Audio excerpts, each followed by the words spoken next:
પ્રધાનમંત્રી નરેન્દ્ર મોદી 11 મેના વડોદરાની મુલાકાતે આવશે।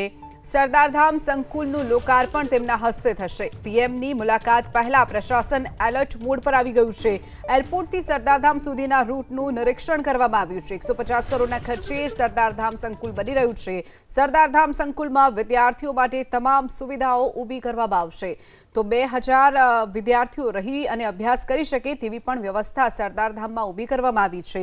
5.74 લાખ સ્ક્વેર ફૂટમાં આ સંકુલ તૈયાર કરવામાં આવ્યું છે। આર્થિક રીતે પછાત દીકરીઓને માત્ર ₹1 પ્રવેશ આપવામાં આવશે। વિદ્યાર્થીઓ માટે ₹60,000 ફી, વિદ્યાર્થીઓ માટે 45,000 ફી। યુપીએસસી, જીપીએસસી જેવી સ્પર્ધાત્મક પરીક્ષાઓની તાલીમ પણ ત્યાં જ વિદ્યાર્થીઓને આપવામાં આવશે।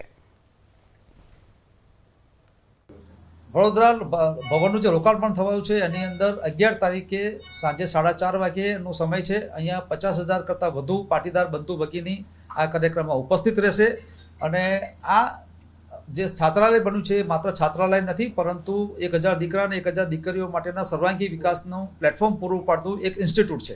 પ્રધાનમંત્રી શ્રી જ્યારે પધારવાના છે ત્યારે માત્ર લોકાર્પણ નહીં, પરંતુ લોકાર્પણની સાથે સાથે આખા ગુજરાતના પાટીદાર સમાજની જે મુખ્ય સંસ્થાઓ છે એ મુખ્ય સંસ્થાના પ્રતિનિધિઓ આખા ગુજરાતના પાટીદાર સમાજ વતી આદરણીય પ્રધાનમંત્રીશ્રીનું અભિવાદન પણ કરવાના છે।